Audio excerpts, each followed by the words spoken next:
ও স্নেহের 2025 সালের নতুন বছরে নবম শ্রেণীর ছাত্রছাত্রী বন্ধুরা, আশা করি তোমার সবাই ভালো আছো।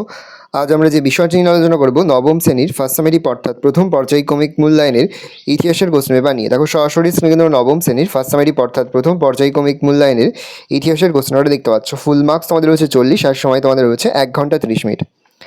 একে থেকে রয়েছে সঠিক উত্তর নির্বাচন করে লেখো যে কোনো 6টি। প্রতিটি প্রশ্নের মান 1 করে 1 × 6 = 6। প্রথম, বিপ্লবের আগে ফ্রান্সের রাজা ছিলেন 14 Louis, 15 Louis, 16 Louis, 18 Louis, 16 Louis. ফ্রান্সের সম্পত্তিকরের নাম কি? গ্যাবেল, টাইলে, টাইট, মেটাইর, উত্তরে টাইলে। ফ্রান্সকে ভ্রান্ত অর্থনীতির জাদুঘর বলে মন্তব্য করেছিলেন ভলতেয়ার, নেকার, 16 লুই, অ্যাডাম স্মিথ।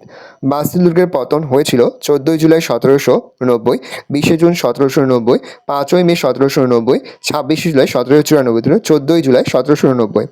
ফরাসি জাহাজ আদায় করত গ্যাবেল, টেইলি, করভি, টাইড, উত্তরে টাইড। ফরাসি বিপ্লবের জনক বলা হয় 16 লুই রুশোকে, ভলতেয়ারকে না নেপোলিয়নকে, উত্তরে রুশোকে। দার্শনিকদের অভিধান গ্রন্থটি রচনা করেন মন্তেস্কু, ভলতেয়ার, রুশো, কেনে, উত্তরে ভলতেয়ার। কাকে ইউরোপের মুক্তিযোদ্ধা বলা হয়? 16 লুই নেপোলিয়নকে, রুশোকে না ভলতেয়ারকে, উত্তরে নেপোলিয়নকে। কোড নেপোলিয়নের কতগুলি বিধি ছিল? 2277, 2287, 2728, 2278, 2287।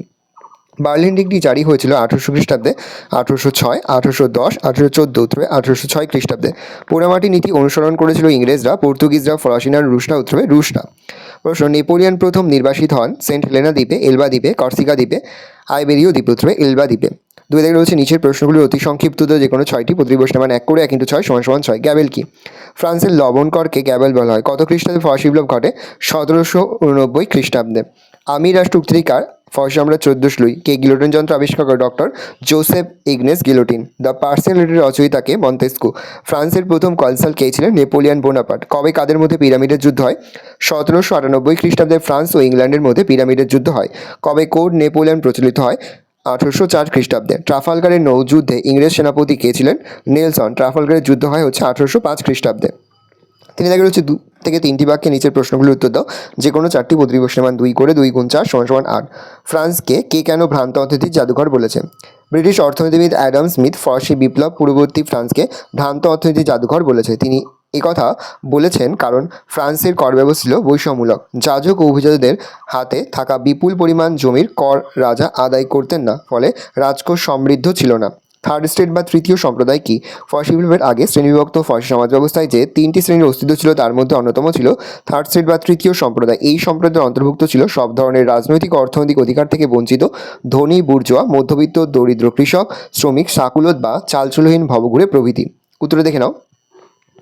লাল সন্ত্রাস কি? খুবই গুরুত্বপূর্ণ। ফ্রান্সে 13 এপ্রিল থেকে 27 জুলাই পর্যন্ত রোবোস্পিয়ারের একক নেতৃত্বে ভয়াবহ সন্ত্রাস চলে। এই সময় সন্ত্রাসের প্রয়োজন ফুরিয়ে গেলেও রোবোস্পিয়ার নিজের ইচ্ছা জোর করে বাস্তবায়িত করতে গিয়ে হাজার হাজার মানুষকে সন্ত্রাসের মাধ্যমে হত্যা করেন। এই ঘটনা লাল সন্ত্রাস নামে পরিচিত। সন্ত্রাসের রাজত্ব বলতে কী বোঝো? বিপ্লবের কালে ফ্রান্সে একদা অভ্যন্তরীণ ক্ষেত্রে বিপ্লব বিরোধী শক্তি মাথাচাড়া দিতে থাকে এবং বৈদেশিক ক্ষেত্রে বিভিন্ন রাষ্ট্রের আক্রমণ ফ্রান্সের স্বাধীনতা লুপ্ত হওয়ার সম্ভাবনা দেখা দেয়। এই সংকটজনক পরিস্থিতিতে বিপ্লবী নেতৃবৃন্দ বিপ্লবী ফ্রান্সকে রক্ষার উদ্দেশ্যে দেশে এক জরুরি শাসন চালু করেন যা সন্ত্রাসের রাজত্ব নামে পরিচিত বা সন্ত্রাসী শাসন নামে পরিচিত। পোড়ামাটি নীতি কি? ফরাসি সম্রাট নেপোলিয়ন 1812 খ্রিস্টাব্দে রাশিয়া আক্রমণ করলে রাশিয়া সম্মুখ যুদ্ধে এড়িয়ে সাম্রাজ্যের অভ্যন্তরে ক্রমাগত পিছু হতে থাকে। ফরাসি বাহিনী রাশিয়ায় যাদের সমস্যায় পড়ে সে উদ্দেশ্যে পিছু হটার সময় রুশ বাহিনী নিজেদের রাস্তাঘাট ও সেতু ধ্বংস করে। খাদ্যশস্য, শস্যক্ষেত্র, শহর, জনপদ প্রভৃতি আগুনে পুড়িয়ে পানীয় জলে বিষ মিশিয়ে দিয়ে যায়। রুশ বাহিনীর এই পদক্ষেপ পোড়ামাটি নীতি নামে পরিচিত। দিবসের রাজত্ব কি? 1815 খ্রিস্টাব্দের শুরুতে ফ্রান্সের গোলযোগের পরিস্থিতিতে নেপোলিয়ন এলবা দ্বীপে নির্বাসন থেকে পালিয়ে ফ্রান্সে ফিরে আসেন। সাধারণ মানুষ তাকে সাদর অভ্যর্থনা জানালে রাজা অষ্টাদশ লুই সিংহাসন ছেড়ে পালিয়ে যায়। এরপর 20 মার্চ থেকে 29 জুন পর্যন্ত মোট 100 দিন রাজত্ব করেন। এই ঘটনা দিবসের রাজত্ব নামে পরিচিত। নেপোলিয়নের যুগ কাকে বলে? নেপোলিয়ন ডাইরেক্টরি শাসনের অবসান ঘটিয়ে 1799 খ্রিস্টাব্দের প্রথম কনসাল হিসেবে ফ্রান্সের ক্ষমতা দখল করেন। তখন থেকে 1814 খ্রিস্টাব্দ পর্যন্ত নেপোলিয়ন ছিলেন ফ্রান্সের সর্বময় কর্তা। এই পর্বে তাকে কেন্দ্র করেই ফ্রান্স তথা ইউরোপে ব্যাপক রাজনৈতিক ও অর্থনৈতিক পরিবর্তন ঘটে, তাই এই সময়কালকে নেপোলিয়নের যুগ বলা হয়।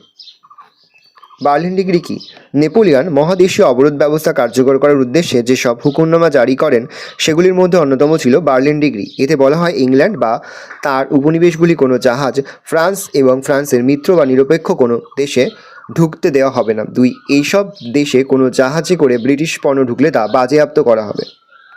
4 দাগে রয়েছে 7 থেকে 8টি বাক্যে নিচের প্রশ্নগুলির উত্তর দাও, যে কোনো দুটি। প্রশ্নের মান 4 করে 4 গুণ 2 = 8। প্রথম, টিকা লেখো, বাস্তিল দুর্গের পতন বা বাস্তিল দুর্গের পতন ও গুরুত্ব লেখো। দেখে নাও, আমি এর মুখে বলছি না, আমি আস্তে স্ক্রল ডাউন করে তোমাকে কিন্তু অবশ্যই ভিডিওকে থামিয়ে বা স্ক্রিনশট নিয়ে কিন্তু সম্পূর্ণ উত্তরটা তোমার খাতায় নোট ডাউন করে নেবে। কোনো প্রশ্নের উত্তর লিখতে বা বুঝতে যদি কোনো রকম অসুবিধা হয় তাহলে কিন্তু নির্দ্বিধায় কমেন্ট সেকশনে কমেন্ট করে জানাতে একদমই ভুলবে না। আজ আমরা যে প্রশ্ন উত্তরগুলি নিয়ে আলোচনা করছি, প্রতিটি প্রশ্ন উত্তরই কিন্তু এবছরের জন্য খুবই গুরুত্বপূর্ণ। পয়েন্ট করে ভূমিকা, তারপরে পয়েন্ট করবে বাস্তিল দুর্গের পতন, 1 দিয়ে পয়েন্ট করবে রাজার পদক্ষেপ, 2 দিয়ে পয়েন্ট করবে প্যারিসের পরিস্থিতি। অবশ্যই তোমরা কিন্তু স্ক্রিনশট নিয়ে বা এখান থেকে ভিডিওকে থামিয়ে তোমরা কিন্তু প্রশ্নের উত্তরগুলো মুখস্থ করে ফেলবে। 3 দিয়ে পয়েন্ট করবে গুরুত্ব, শেষ পয়েন্ট করবে উপসংহার। পরের প্রশ্ন, ফরাসি বিপ্লবে নারীদের ভূমিকা বিশ্লেষণ করো। প্রথম পয়েন্ট করবে ভূমিকা, দেখে নাও।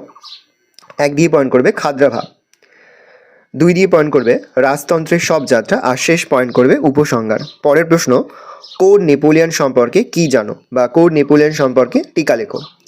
দেখে নাও, পয়েন্ট করবে কোড নেপোলিয়ন। 1 দিয়ে পয়েন্ট করবে আইনসমূহ রচনা, 2 দিয়ে পয়েন্ট করবে আইনসমূহের শ্রেণী বিভাগ, 3 দিয়ে পয়েন্ট করবে বৈশিষ্ট্য, 4 দিয়ে পয়েন্ট করবে ত্রুটি, শেষ পয়েন্ট করবে তোমরা উপসংহার। তারপরে দেখো 4 দাগে রয়েছে ট্রাফালগারের নৌ যুদ্ধের গুরুত্ব উল্লেখ করো। পয়েন্ট করবে ট্রাফালগারের যুদ্ধের গুরুত্ব। 1 দিয়ে পয়েন্ট করবে ব্রিটিশ নৌবহরের শ্রেষ্ঠত্ব, 2 নেপোলিয়নের স্বপ্নভঙ্গ, 3 দিয়ে পয়েন্ট করবে ফরাসি নৌবহর ধ্বংস, 4 মর্যাদা নষ্ট। পরের প্রশ্ন খুবই গুরুত্বপূর্ণ, 5 দাগে রয়েছে যে কোনো একটি প্রশ্নের উত্তরের প্রশ্নের মান আজ। প্রথম প্রশ্ন খুবই গুরুত্বপূর্ণ, ফরাসি বিপ্লবে দার্শনিকদের অবদান আলোচনা করো। এটি কিন্তু এবছরের জন্য মোস্ট ইম্পর্টেন্ট কোশ্চেন। পয়েন্ট করবে ভূমিকা, পয়েন্ট করবে ফরাসি বিপ্লবে দার্শনিকদের ভূমিকা বা অবদান। 1 দিয়ে পয়েন্ট করবে মন্তেস্কু, 2 দিয়ে পয়েন্ট করবে ভলতেয়ার, 3 দিয়ে পয়েন্ট করবে রুশো, 4 দিয়ে পয়েন্ট করবে ডেনিস দিদিরো ও ডি এলেমবার্ট, 5 দিয়ে পয়েন্ট করবে ফিজিওক্র্যাটস গোষ্ঠী।